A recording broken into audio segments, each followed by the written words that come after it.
Salam Bapak Ibu dan saudara-saudariku yang saya kasih dalam Tuhan Yesus. Hari ini kita akan belajar firman Tuhan dengan tema kecil-kecil cabai rawit.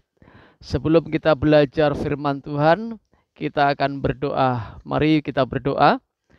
Bapa yang baik, terima kasih buat pemeliharaan-Mu atas kehidupan kami. Sekarang kami akan belajar firman Tuhan. Mohon Roh Kudus memberikan pengertian akan firman Tuhan yang kami baca dan renungkan pada saat ini. Di dalam nama Tuhan Yesus kami berdoa. Amin. Kita akan baca Alkitab kita di dalam kitab Amsal 30 ayat yang ke-24 sampai ayat yang ke-28.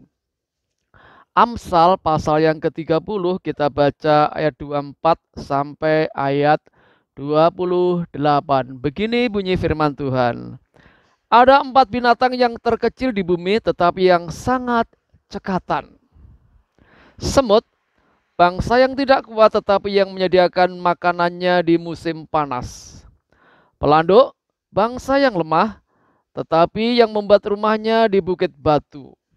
Belalang yang tidak mempunyai raja, namun semuanya berbaris dengan teratur.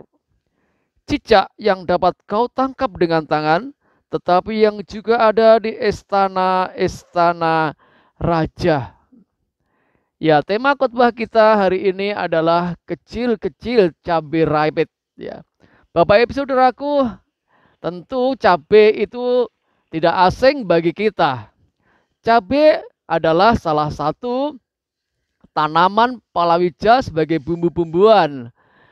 Kecil tapi ketika kita makan atau kita gigit itu akan memberi dampak dalam makanan. Ya.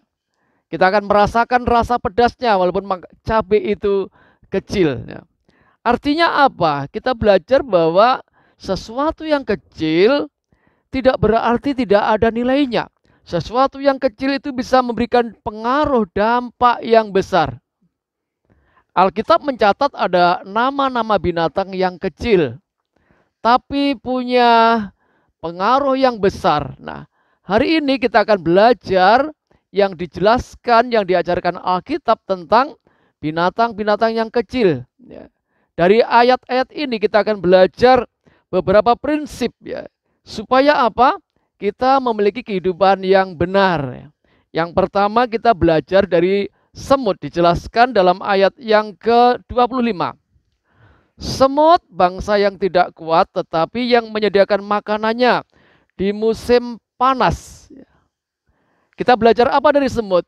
Kita belajar bahwa hidup ini harus rajin bekerja. Sejak awal Tuhan menciptakan kita sebagai manusia supaya kita menjadi orang yang dinamis, bukan statis. Ya. Dalam kitab Kejadian pasal yang kedua, ayat 15. Ya.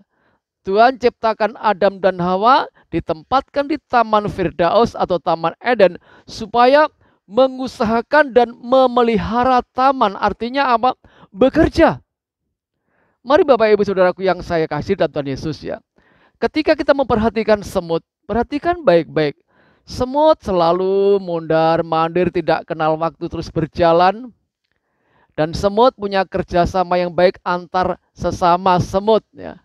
Kita belajar di sana bahwa kehidupan ini digambarkan seperti semut, berarti kita harus rajin bekerja.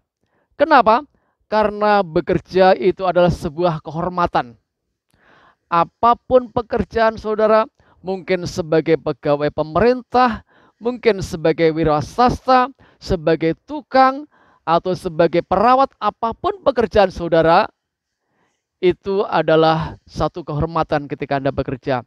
Jadi yang pertama kita belajar prinsip kehidupan dari semut adalah rajin bekerja. Stop dulu. Berikutnya yang kedua kita belajar dari pelanduk. Dijelaskan dalam ayat yang ke-26. Pelanduk bangsa yang lemah, tetapi yang membuat rumahnya di bukit batu. Belajar apa dari binatang pelanduk? Kita belajar supaya kita mencari perlindungan yang aman. Pelanduk ini binatang kecil. Jadi sasaran binatang-binatang liar, binatang yang lebih besar. bahkan dari sasaran empuk bagi para pemburu-pemburu. Nah, saudaraku yang saya kasih dan Tuhan Yesus, bagaimana supaya pelanduk itu aman? Dia akan buat sarangnya atau rumahnya, tempat tinggalnya di atas bukit-bukit yang berbatu. Di sana dia bersembunyi. Sehingga binatang-binatang bersarang yang lain tidak akan bisa mampu mengejar karena dia bersembunyi di tempat yang berbatu-batu dan di tempat yang tinggi. Nah, saudaraku, artinya apa?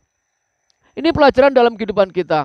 Mari kita sebagai orang percaya, sungguh-sungguh kita mencari pelindungan dalam hidup ini ke tempat yang aman.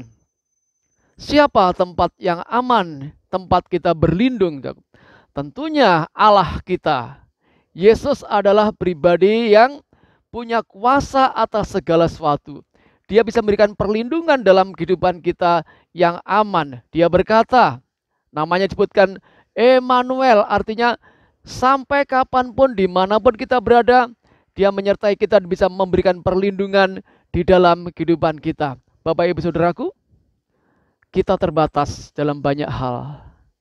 Mari kita belajar untuk kita melibatkan Tuhan, berlindung di dalam Tuhan yang tidak terbatas. Itu yang kedua dari pelanduk.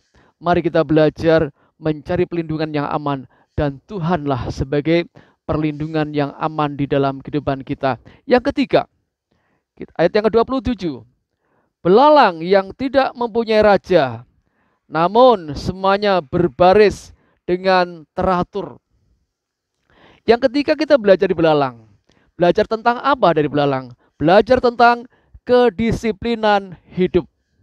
Bapak Ibu Saudaraku yang saya kasih dan Tuhan Yesus, kesuksesan salah satunya adalah kalau dibangun dengan sikap-sikap disiplin. Bisa perhatikan bagaimana orang-orang yang sukses di dalam usahanya, dalam pekerjaannya, dalam pelayanannya, mereka adalah orang-orang yang disiplin.